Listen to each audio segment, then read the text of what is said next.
an Unspoiled Network podcast.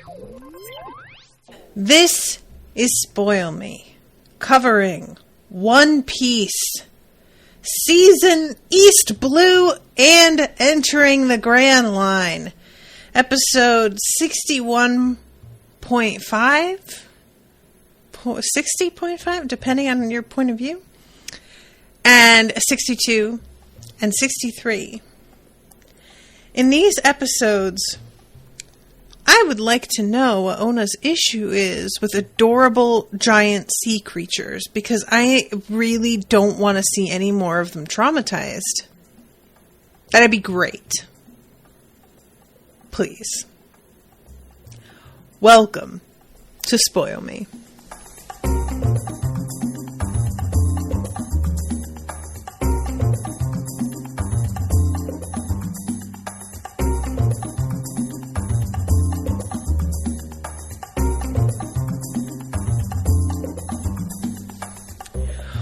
Welcome to the show, everyone. I am Natasha. Thank you very much to Bernadette for commissioning this episode. And also thank you, Bernadette, for your flexibility. I had a dental emergency and wound up getting a tooth pulled unexpectedly and had to reschedule everything.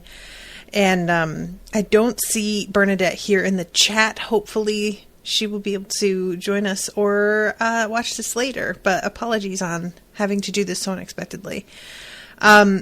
So real quick, definitely want to mention that I did watch the Millennial Dragon arc. That was what I watched yesterday while I was putting a heat pack on my face. And it was actually pretty fun, you know. And again, because of that, because it was a filler thing and I was just sort of like half watching it while I played Candy Crush on my phone and did a pack on my face, I did do the English dub for it. But I thought it was actually, it was pretty fun. Apis has an interesting costume that is, she looks like she's from like a Bavarian fairy tale or something. And yeah, I wanted to mention that I did watch it. So Florian had gotten in touch with me. Oh, Florian says that Bernadette said she had to work. Boo. No, sorry, Bernadette. But Florian got in touch with me and warned me about which were going to be the filler episodes. And that halfway through episode 61 is filler. And then you start to get onto the main actual storyline.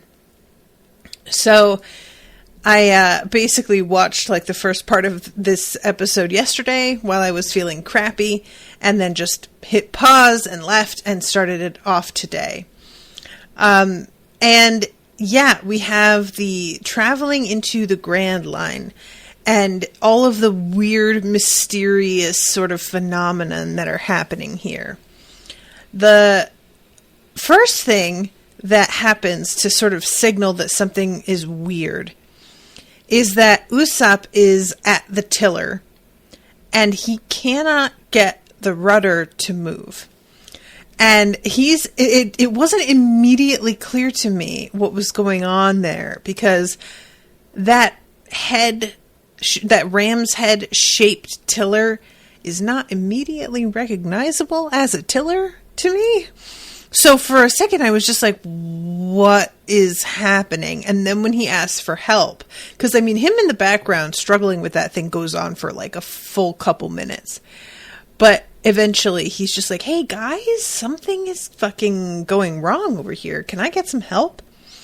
And as he is trying to figure out how, like, what's happening with that, we have Nami in the front who is showing everybody a map of the Grand Line and the entrance to it. And there is this mountain in the way, and the mountain has canals sort of cut through it. And evidently, the water flows upward over the mountain. And I really enjoy that Zoro is like, that can't be right. And of course, we immediately have Sanji jumping to her defense. I will tell you guys what, that was a joke that I thought I would get tired of and didn't, was through the Millennial Dragon episode, is just Sanji saying, like, Nami is so beautiful when she's blank, blank, blank, anything she was doing. You know, Nami is so gorgeous when she's right. Nami is so gorgeous when she's yelling at people. And I was really hoping that when she winds up pushing that sicko fruit guy over the side of the ship, that he would say something about how Nami's so gorgeous when she's drowning people. But unfortunately, didn't get that one. I was really hoping for it. But I did find that funny. Just like, you wouldn't think I would keep finding it funny, but it worked. So, they... like, eventually, as they're talking about this with Nami, they are trying to help Usopp with the rudder, and all of a sudden Nami looks up and she's like, oh, maybe this is actually what's going on here. This is the current that is bringing us up the mountain. She, of course, as she's saying this, just does not have any concept of how this would work. She's trusting this map that is from Buggy the Clown.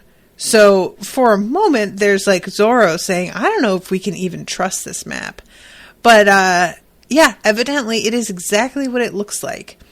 And as she says, the like ocean flows into these canals, and if you don't exactly position yourself so that you are going into a canal, the mere force of this like this current will pull you into the side of the red line's rock face. So the red line is this stone, and I'm going to pull this up. I wish that I could share this in the chat here, but Florian sent me a picture of the map, and it was definitely enlightening. I'm trying to find it. Didn't you send me a link? I'm looking in my chat and I don't see it. I wonder if that's like a thing that comes through temporarily, or if it's not working on my desktop.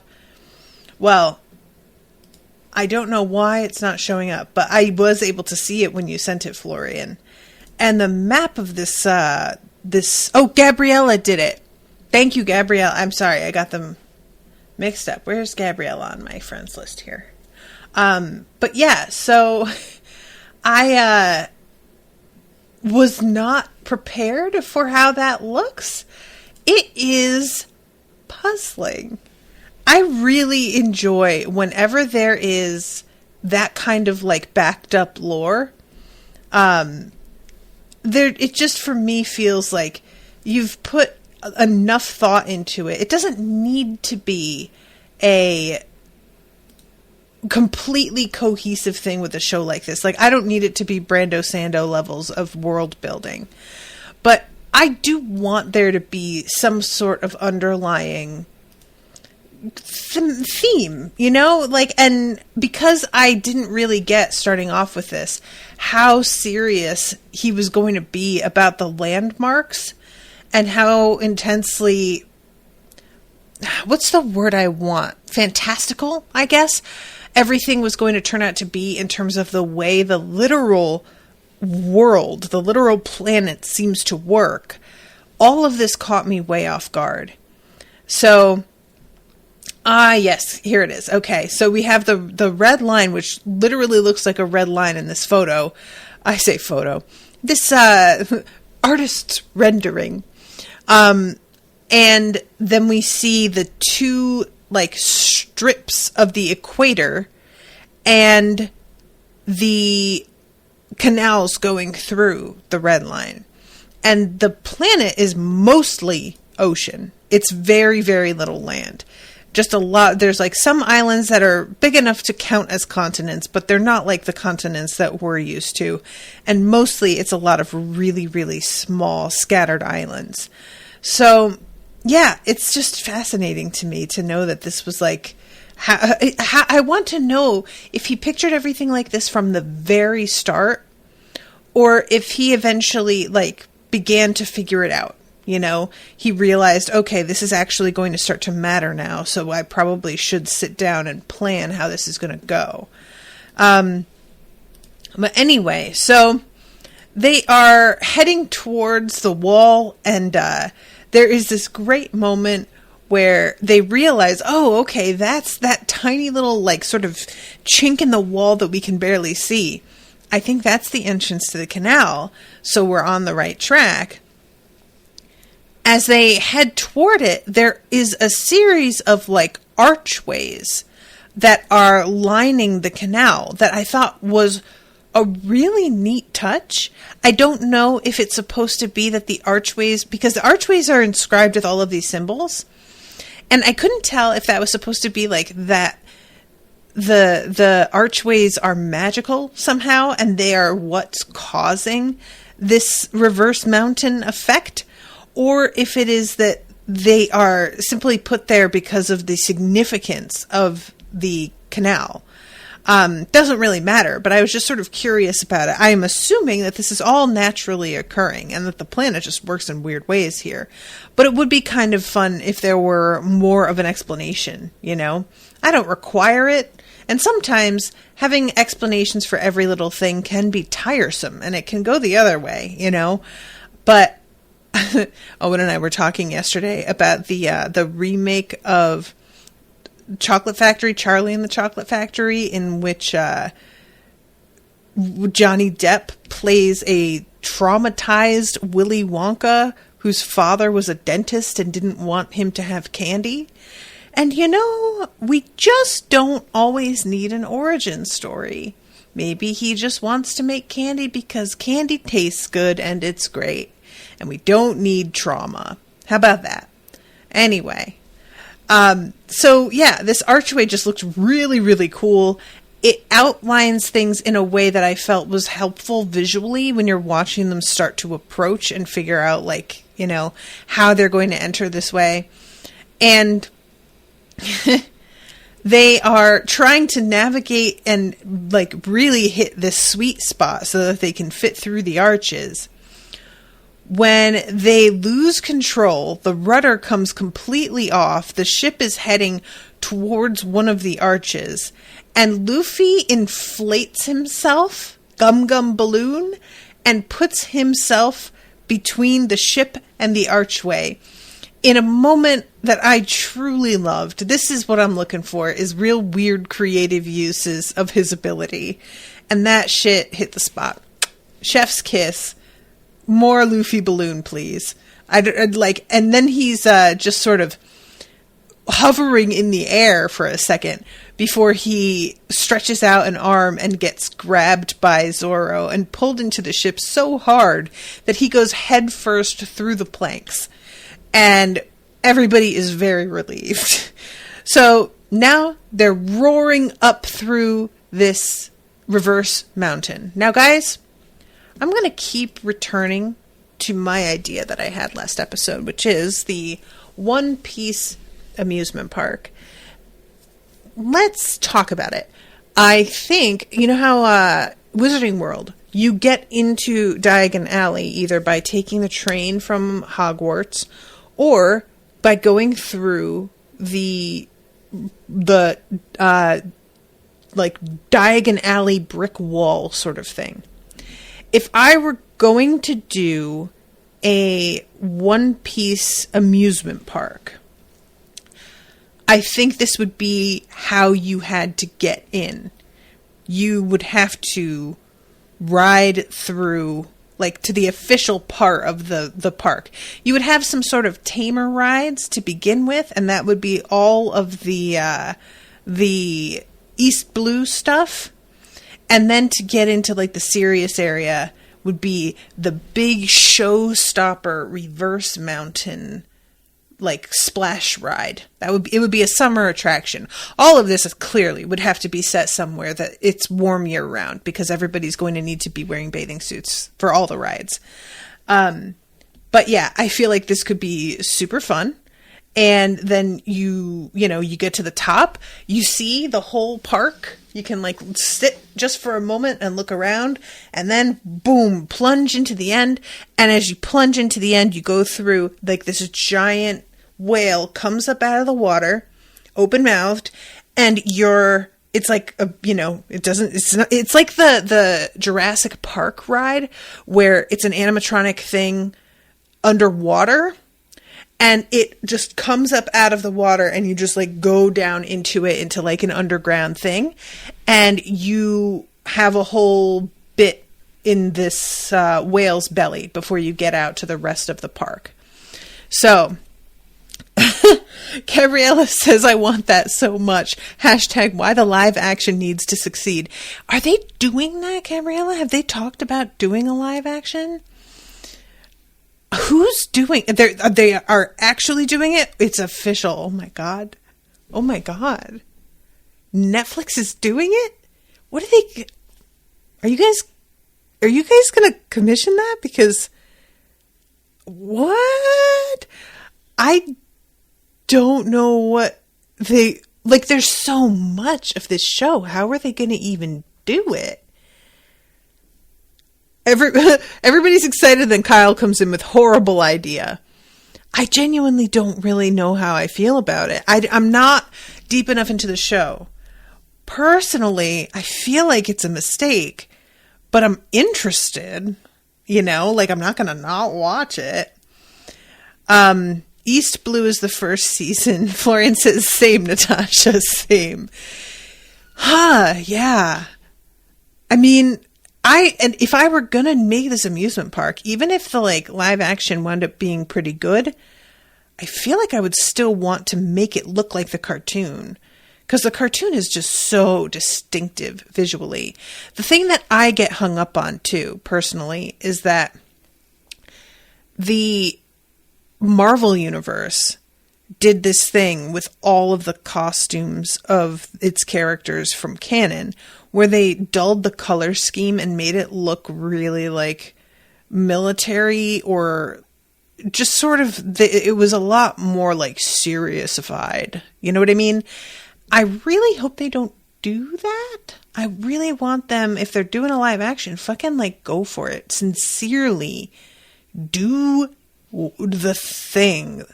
Buggy the Clown better look like he look, because I'll be very irritated. Don't play. It just won't.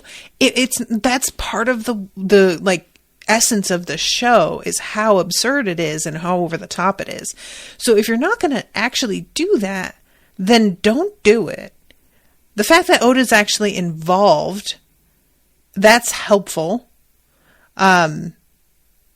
I guess we'll see. Wild. Do you guys know when the release is? Are they just did they just make it official and haven't started production yet? I'm assuming with COVID everything is backed up too. But Gabriella says they're casting right now. Wow. This is...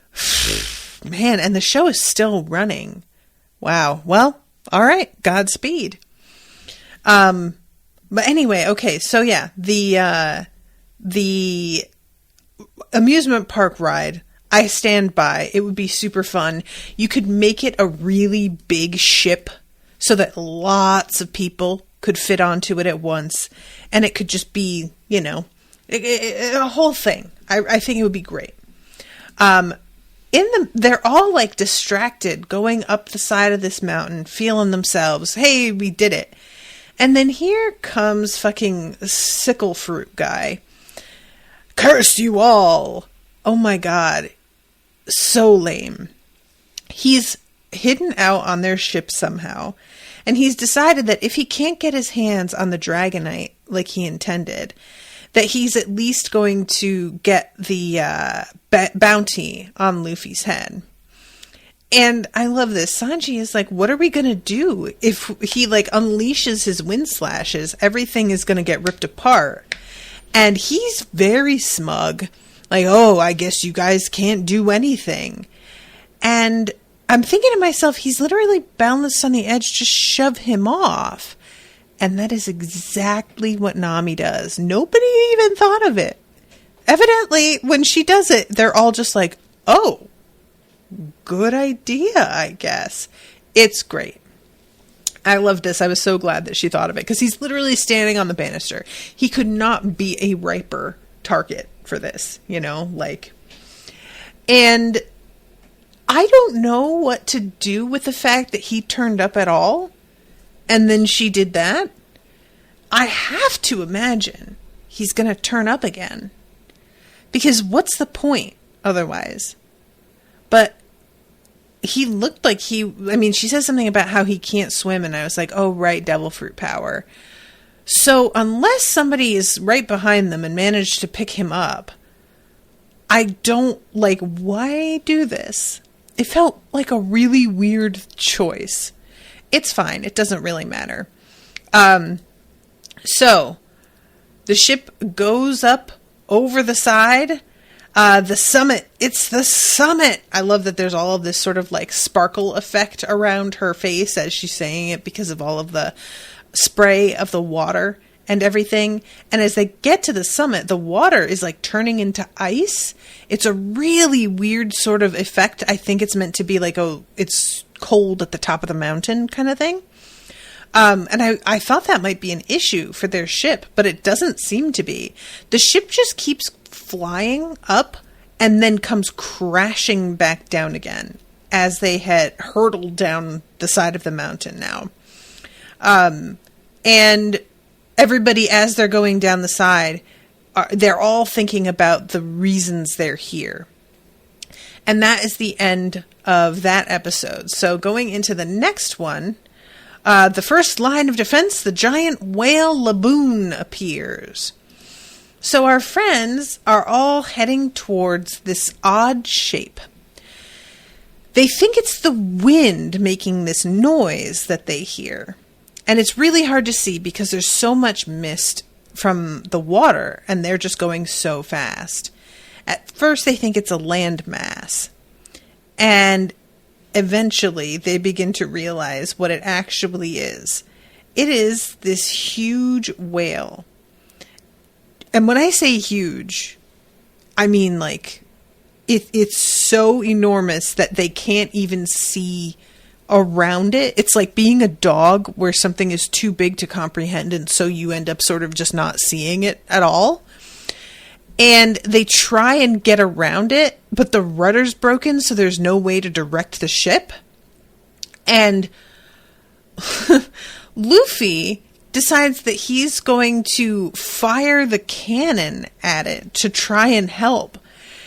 Overall, it doesn't go great.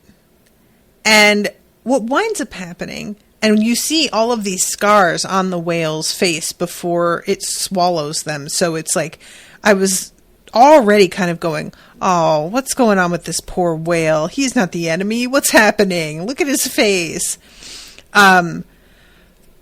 The whale, I think it's meant to be that he's knocked unconscious by the cannon. So the ship is trying to sneak by.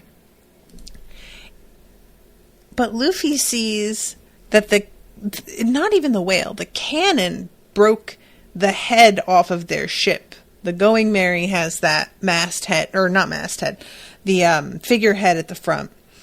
And he sits there and loves that little seat. And it got knocked off when he fired the cannon. But he's blaming this whale for it, which is unfair, Luffy. And so, as they're going by, maybe they will manage to escape this thing. He has to wind up and punch the thing in the face. And the entire ship, as it opens its mouth, goes down its gullet. As it's going down the gullet, Luffy falls off of the ship, and he just manages to grab onto the whale's teeth and pull himself up onto the top of the whale. And the expression on his face as the whole ship goes down the whale's gullet, I think that's the most angry, upset, emotional in general that we have ever seen Luffy. That face he made was truly upsetting. Very scary. He is agitated. As far as he can tell, all of his friends just died. And he is sitting on the top of the whale, freaking out, asking himself, what am I going to do? And he begins to try to yell at the whale. He's punching it, telling him to spit him out. And then eventually the whale begins to move and descend underneath the water. And Luffy is just like, hanging on for dear life, determined to somehow get his friends back. And then we go into the whale, and it's like not immediately apparent that that's what's happening, understandably. But our friends are sitting on a still pond, and there's an island with a little hut in front of them and a bunch of washing that's been hung to dry and a little lounge chair. Everything is very placid and chill until all of a sudden this giant purple squid arises in front of them. And I did not know what to make of this, guys. In terms of like theory, I was certain that they were inside the whale somehow, but I'll tell you what I was starting to think. I was thinking the whale wasn't real. I thought it might be like a robotic whale that was made for like security purposes, or that they're, on this side of the Grand Line, maybe there's some sort of like mad scientist type. I mean, he kind of is, I guess, when you really get down to it. But, you know what I mean? Like, I thought that perhaps this was all going to turn out to be some sort of installation, and it wouldn't actually wind up being a real whale. I was wrong. It is 100% a real whale. And as our friends are all freaking out about this giant squid, 3 harpoons go flying through it and take it down. And they're all like, what's fucking happening? And then we get a moment that I dearly loved, which is both Nami and Usopp turning to look at their friends with their faces, and they're crying, and they're both just like, what is going on? I've had enough. I want to go home. And I was like, you know what, guys? I'm not mad at you for that. It has been a day. Y'all nearly slammed into the side of a mountain. Then you got swallowed by a whale. You know what? Fair. You get to draw the line. But I just really enjoy, because usually Usopp is alone in being upset and scared. And I really was glad that he had some company this time. So this is when we meet this guy. Guys, remind me what his name is, because I feel like it was a flower or something. It was like, if I remember correctly, crocus, Florian said. Okay, it was a flower, but not a flower that I usually hear used as a name. Crocus. Interesting. All right, why not? So yeah, this dude is, first of all, tired of everybody's shit. Primary personality trait. Secondly, assuming the worst of people who wind up here. Understandably, as it turns out. But they aren't sure what to make of the fact that he killed this squid. They don't know if he's trying to help them, or if it was completely unrelated to them. And we get this lovely repeating sequence that I loved so much, and I was so happy when it eventually gets specifically referenced. Very meta. And sometimes meta stuff I can just sort of be like, oh god, pretentious. But this worked really well for me. Was the doom, doom, doom, as the camera goes from one face to another. And it's just like a still, like, high pressure moment where they're staring one another down.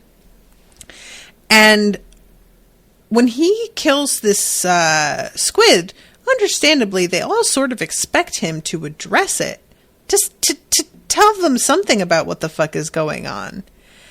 And instead, he just saunters on over to his fucking lounge chair and grabs the paper and sits down without a word. So, we have Usopp, first of all, being like, oh, do you want to fight? And the guy's like, y'all shouldn't start fights because one of you is definitely going to die. And eventually, Zoro is like, guys, chill out.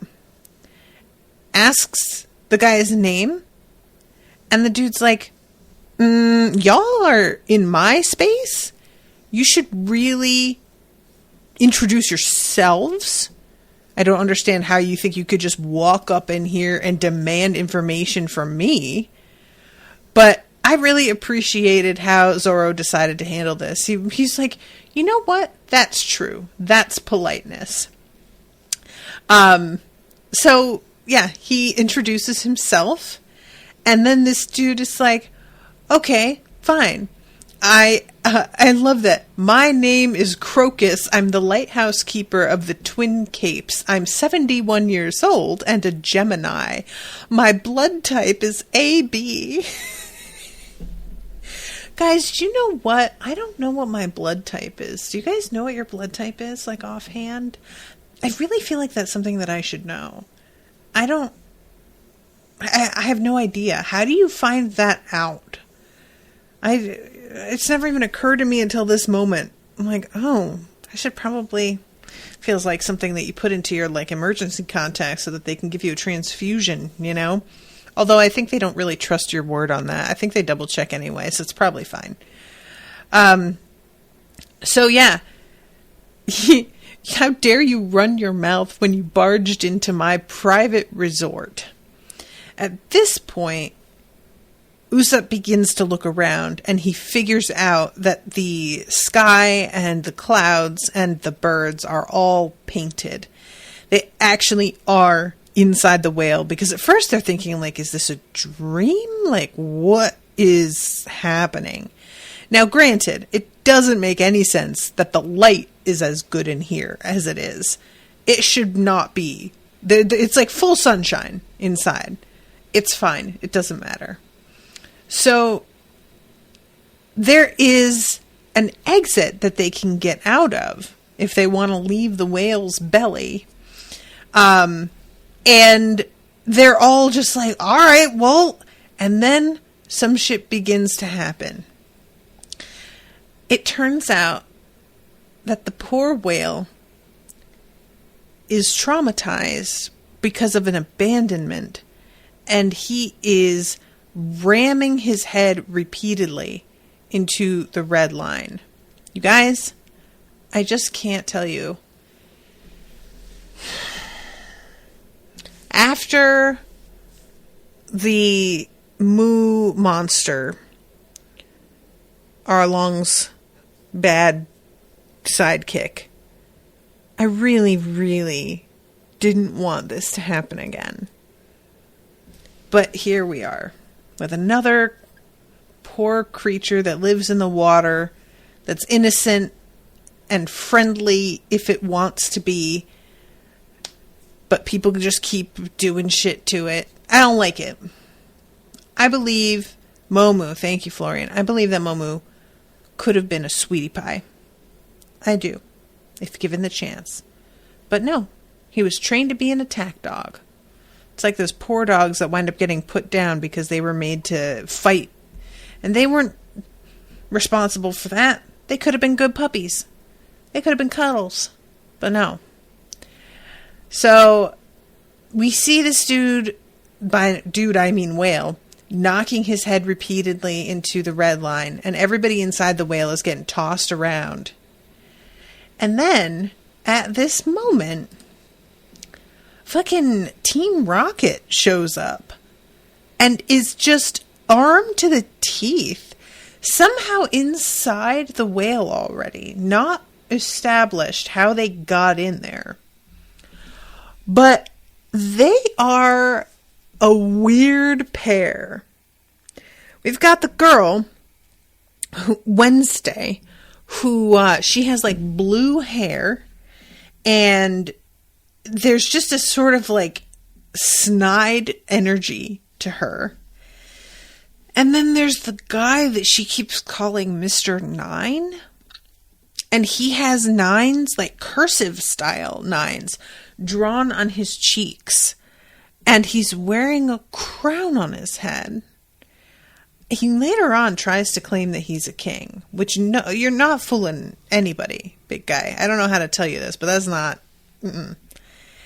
And we don't exactly know why they're here. We just know that it's like for, bad purposes, shit that we don't want. As this is all happening, the whale is shaking. Luffy is getting tossed down this like shaft where he has discovered the doorway into the whale. We've got Crocus jumping into the water, which we find out later is like digestive juice. I hate that. I hate it so much. And it turns out that Crocus jumped into the water to get into this like certain area of the whale so that he could give him an injection of a sedative to stop Laboon from bashing his head into the wall to calm him down. He says, there's only a little of the sedative left. I have to make some more. And I just felt so sad, guys. Once he gives this dude his little sedative, and he says, even if you hit it until you die, it won't break. And Laboon just goes limp and starts to float upward. My heart broke into a million billion pieces. I hate, like, immediately I was like, oh my God, he's trying to get back somewhere. Oh my God, this is the saddest thing I ever heard in my life. I hate it. It's been 50 years. This is like the dog in the fucking town whose owner died and he guards the dog food store, So at this point, Luffy and Team Rocket, as I'm going to continue to call them, get flung through this opening in the ceiling. I love that he's flying through the air and going, oh, you guys are okay? Well, in that case, save me. And he gets up onto the ship while Crocus is dealing with Laboon. So when he comes back out again, he's like, what are you guys even still doing here? They do wind up saving Wednesday and Mr. Nine. I don't feel like I adequately described Wednesday, but the two of them, like Mr. Nine is wearing a weirdly 70s feeling green wide lapelled suit. There's something about it that says Saturday Night Fever to me in a vague way, and then the crown just adds a weird dimension to it. Like it's like he worked at medieval times in the 70s. It's a weird energy. But Wednesday feels very modern. She's got her blue hair in this giant, like, ponytail coming off the top of her head. She's wearing a sort of striped, is it a dress or just a top? And she's got a green mini skirt that sort of, or maybe it's like a coat. Regardless, her and Mr. Nine are standing next to one another and they shoot off this, like, what sort of looks like, it looked to me like a cannon or a bazooka, but then Crocus jumps in front of the balls that get shot out and somebody calls them bullets. So I think they're only meant to be guns, but they look like much more substantial than guns. And they are smirking to themselves so bad, her and Nine, and they keep laughing. And Luffy is like, the camera keeps going over to his face and then back to them and then to his face again until finally he comes over and he just smacks their heads together and like knocks them out. And they're like, what are you doing, Luffy? And he just says, I just felt like hitting them. And I was like, amen, buddy. Good for you.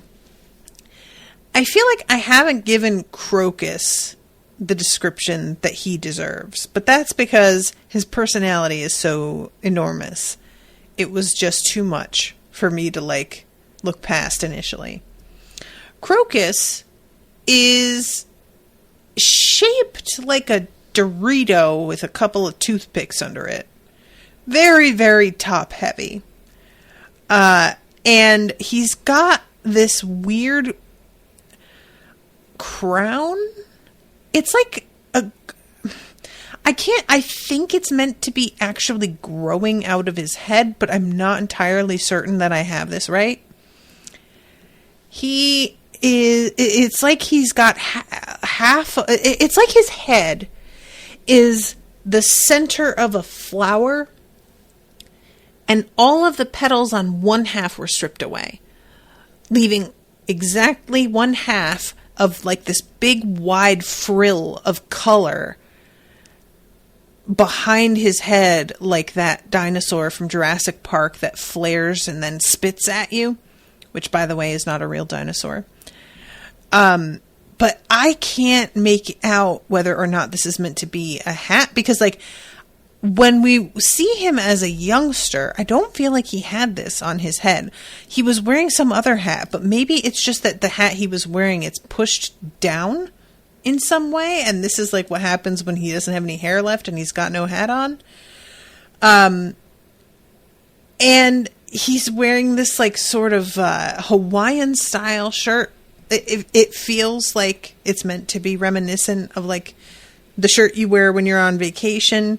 He's got a really square chin and tiny little round spectacles and a couple of eyebrows that are nearly vertical,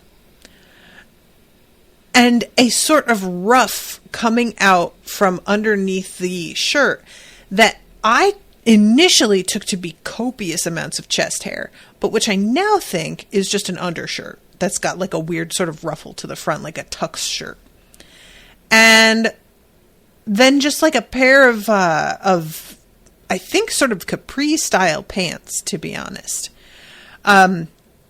So this is when we get the beginnings of him explaining to them what the deal is with poor Laboon.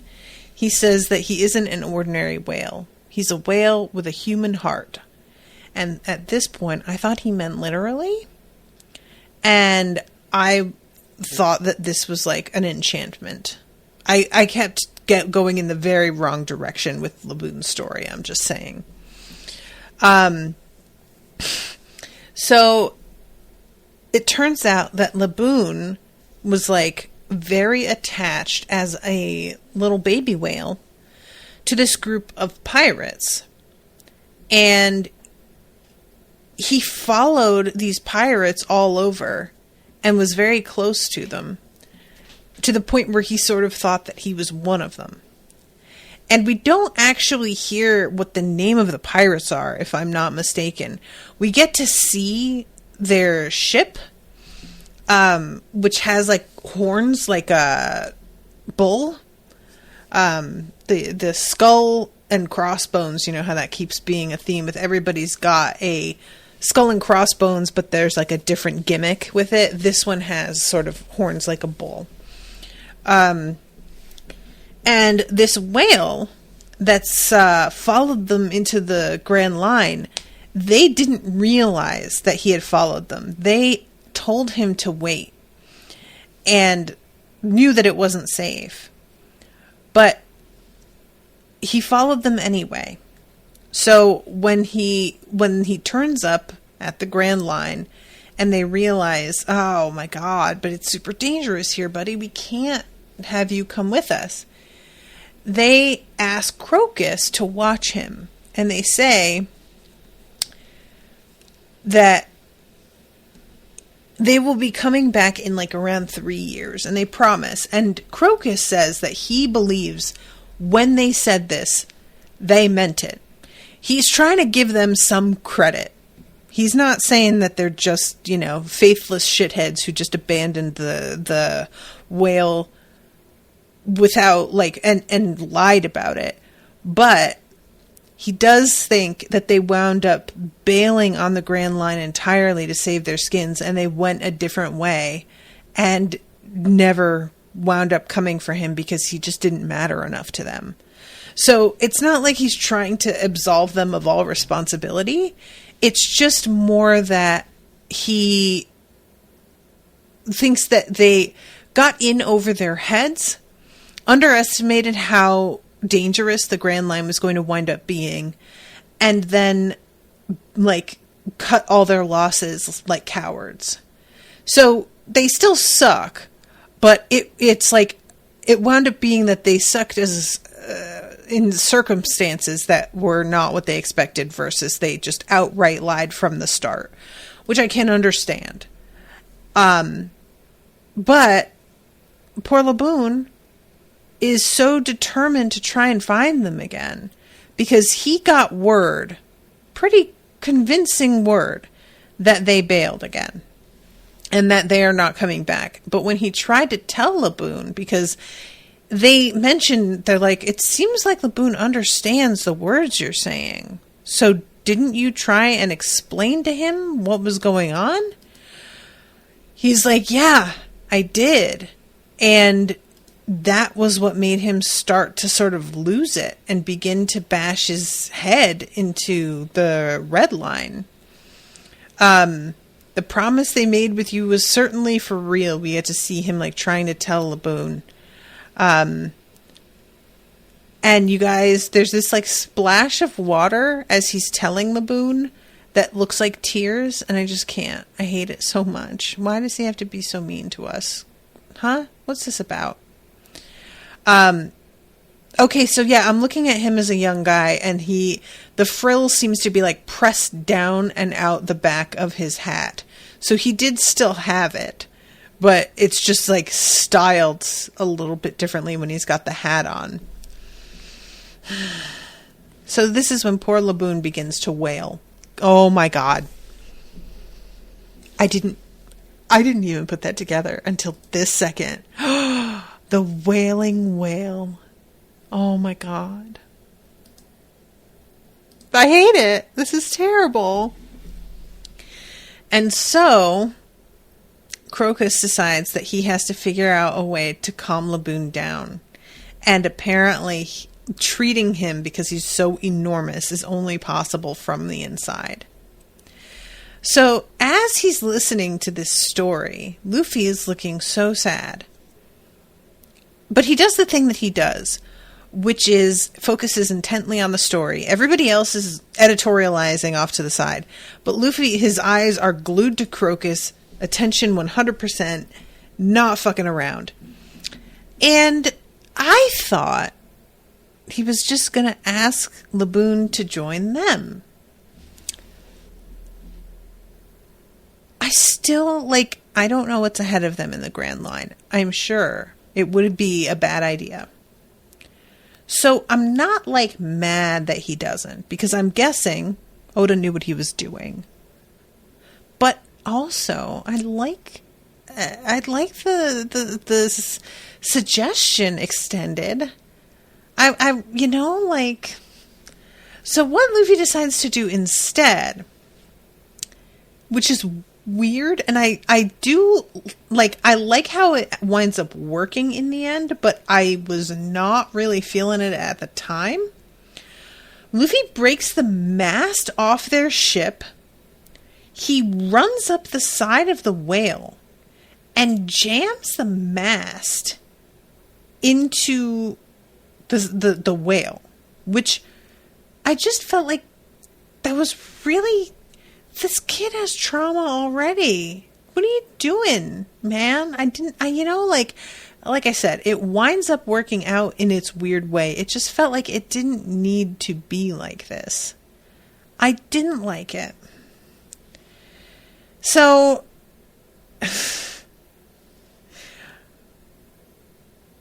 he winds up painting the symbol of his pirate flag on the nose of this whale after beating the shit out of it, by the way, and tells him this mark is our promise that we're going to come back so that you can beat me, and you can't bash your head into the wall and ruin this mark until we get back and have a showdown again. guess.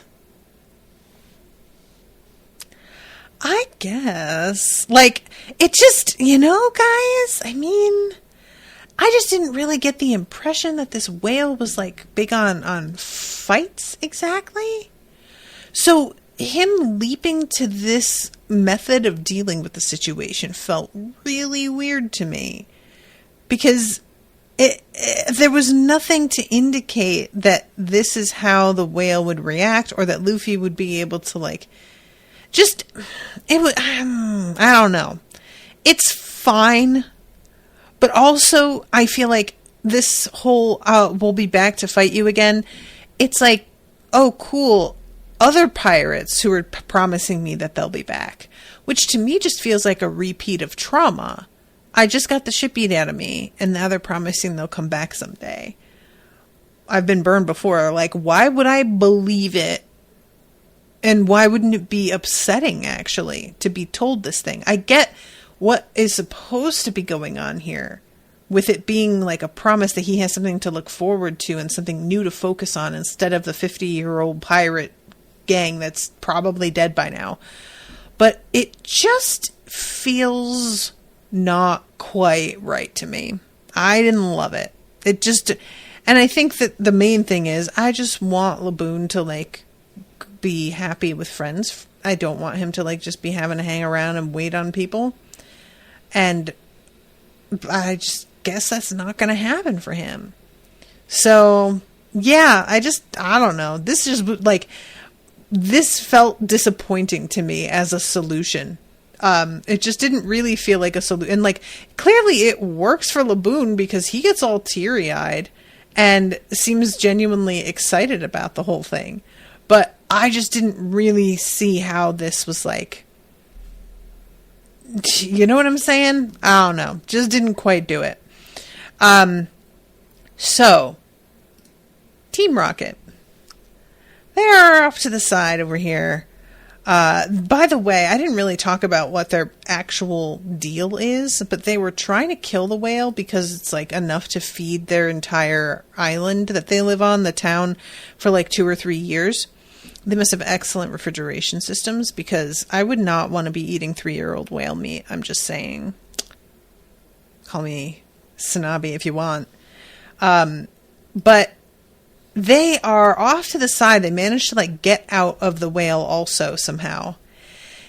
And 9, standing off and looking smug, reaches into his jacket pocket for what we find out later is basically like it's a different type of compass.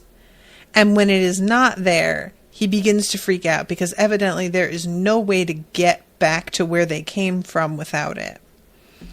And as he says it's gone, we see Luffy picking it up. It's called a log pose, which is an odd name. I feel like I'm going to constantly forget that because it's such an odd sort of name. And Luffy stumbles across this by accident. It's on the ship where he apparently dropped it. And they're looking and they see through their little spyglass that Luffy has it in his hand. They're floating in the water at this point, thinking about what they're going to do. And I think it's him or Wednesday. One of them says something about how if we don't finish our mission, we'll be labeled traitors.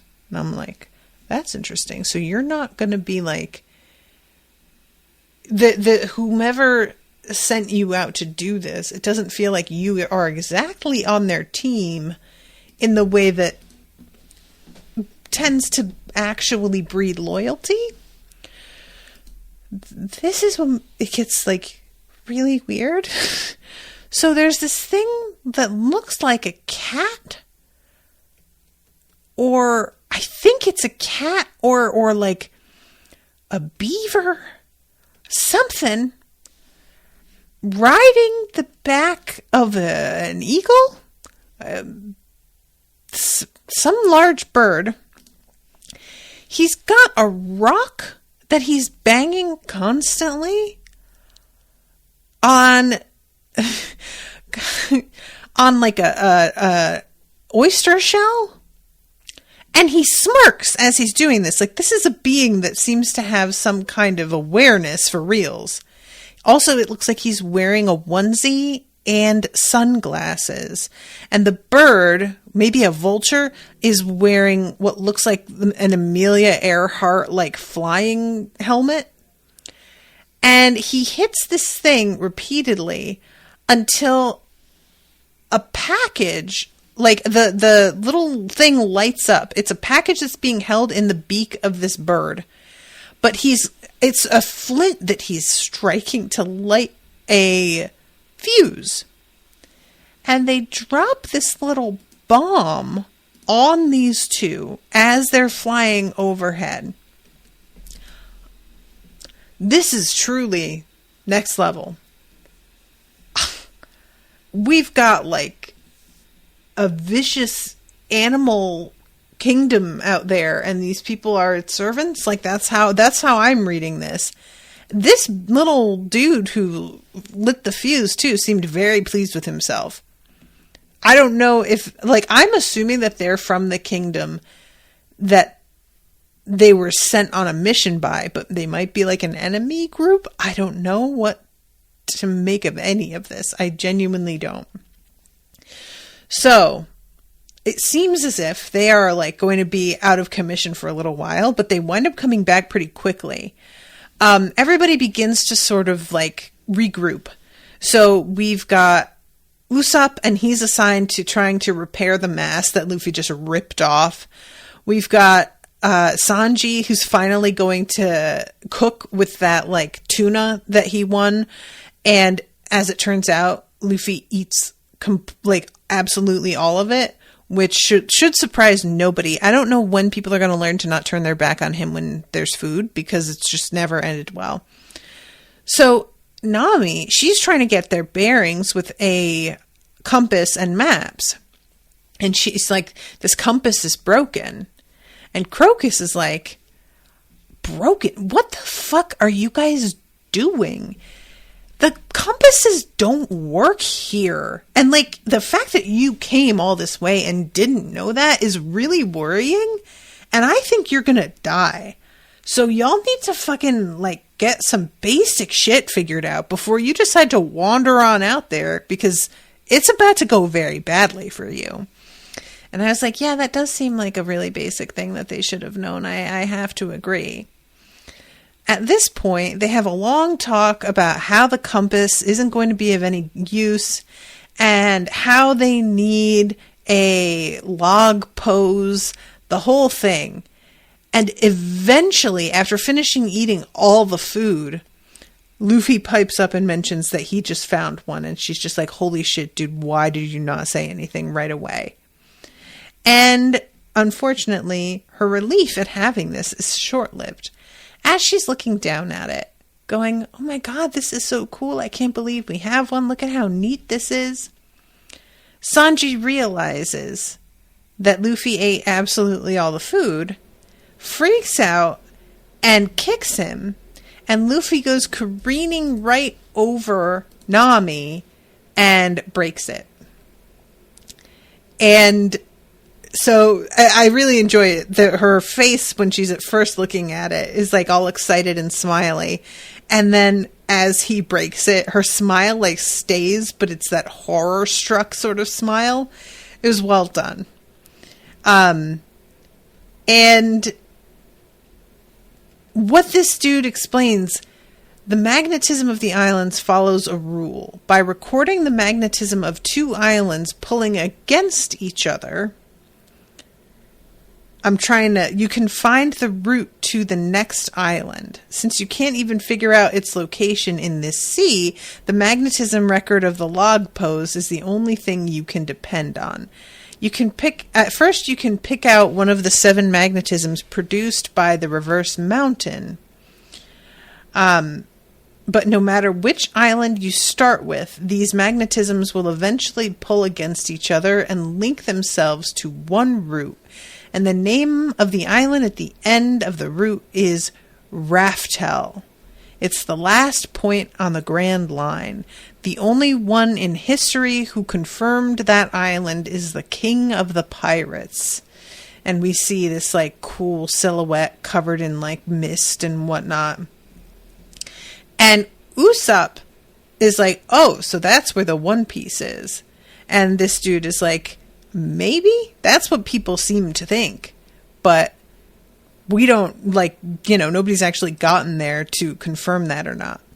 And Luffy, meanwhile, is just like, well, I guess we'll find out when we get there. No, like, question at all that they will get there. And the old man doesn't have the extreme response that a lot of people do, but he definitely eyeballs Luffy and is kind of like, wow, he's just really taking this all in stride, isn't he?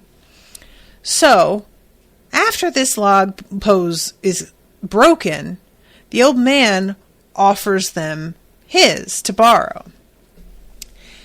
And this is when Team Rocket gets rescued, because, like, as soon as Sanji kicks Luffy and they break it, she throws both of them in the ocean. And we have our friend the whale fish everybody out of the sea, including Team Rocket, who beg them for assistance in getting home. And they're very weird, where they're trying to act like, we wish we could be honest with you about where we're from and whatnot, but we can't.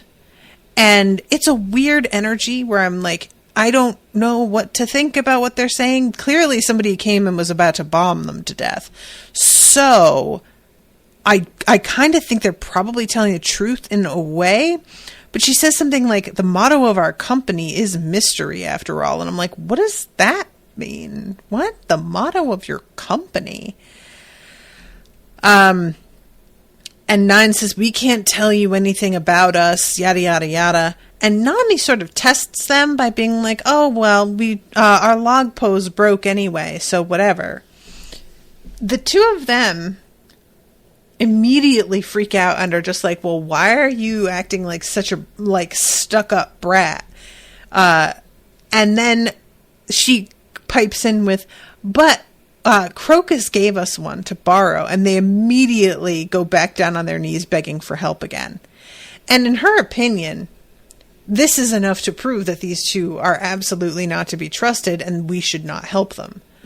But Luffy immediately is just like, no, yeah, you can come with us to Whiskey Peak, it's fine.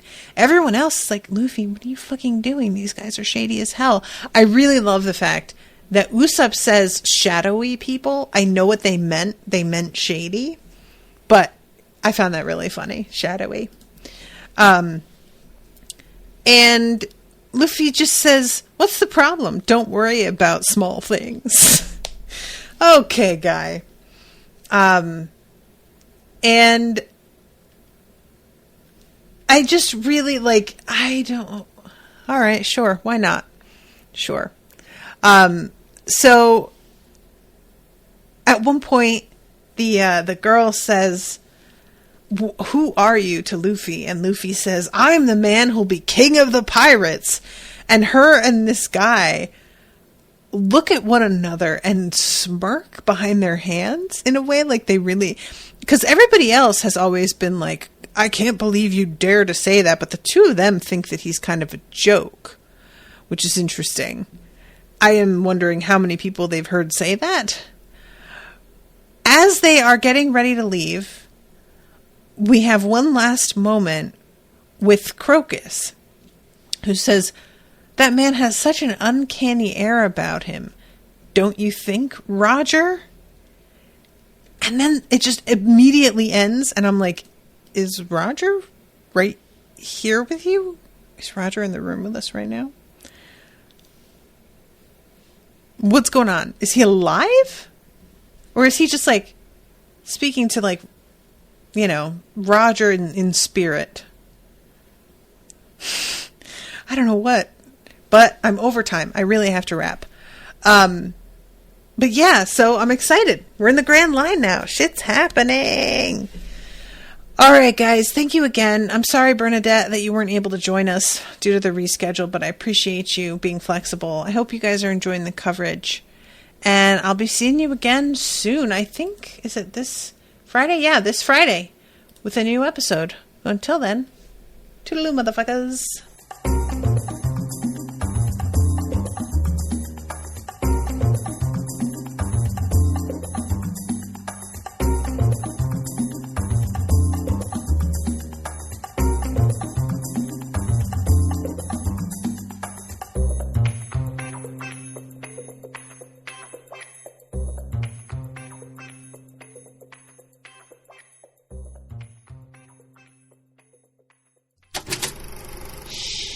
That was an Unspoiled Network podcast.